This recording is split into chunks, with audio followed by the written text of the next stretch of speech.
Boche gold and diamonds. Buy now, pay later. സർഗാത്മകതയുടെ ഉത്സവത്തിനൊരുങ്ങി പട്ടാമ്പി. കവിതയുടെ കാർണിവൽ 9ാം പതിപ്പിന് വെള്ളിയാഴ്ച തുടക്കമാവും. ഇതിനുള്ള ഒരുക്കങ്ങൾ പട്ടാമ്പി ഗവൺമെന്റ് സംസ്കൃത കോളേജിൽ പൂർത്തിയായി. 3 ദിവസങ്ങളിലായാണ് കവിതയുടെ കാർണിവൽ നടക്കുന്നത്. സമകാലിക വിഷയങ്ങൾ പ്രമേയമാകുന്ന കവിതയുടെ കാർണിവലിന് രാജ്യത്തിനകത്തും പുറത്തുനിന്നുമുള്ള കവികളും സാഹിത്യകാരന്മാരും ഉണ്ടാകും. 8ഓളം ഭാഷകളിൽ നിന്നായി 16 കവികൾ ഈ ശില്പശാലയിൽ പങ്കെടുക്കും. ശില്പശാല വിവർത്തകനായ KV കുമാരൻ ഉദ്ഘാടനം ചെയ്യും. 7 വേദികളിലായി നടക്കുന്ന മേളയിൽ കാവ്യാലാപനങ്ങൾക്ക് പുറമെ നാടൻ കലാവതരണങ്ങൾ, installation, art gallery, music band, documentary പ്രദർശനം എന്നിവയും ഒരുക്കിയിട്ടുണ്ട്. ഡെൻമാർക്കിൽ നിന്നുള്ള ആസ്ട്രീഡിയൻ ഹസ് അവതരിപ്പിക്കുന്ന റോമിയോ ആൻഡ് ജൂലിയറ്റ് പെർഫോമൻസും ഉണ്ടായിരിക്കും.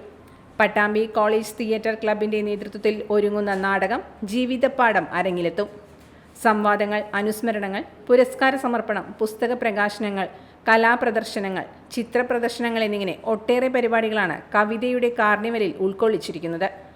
കേരളത്തിലെ വിവിധ കലാലയങ്ങളിൽ നിന്നുള്ള അധ്യാപകർക്കും ഗവേഷകർക്കും വിദ്യാർത്ഥികൾക്കുമൊപ്പം കലാ സാംസ്കാരിക പ്രവർത്തകരും നാട്ടുകാരുമായി ആയിരക്കണക്കിന് പേർ സാക്ഷികളാകും.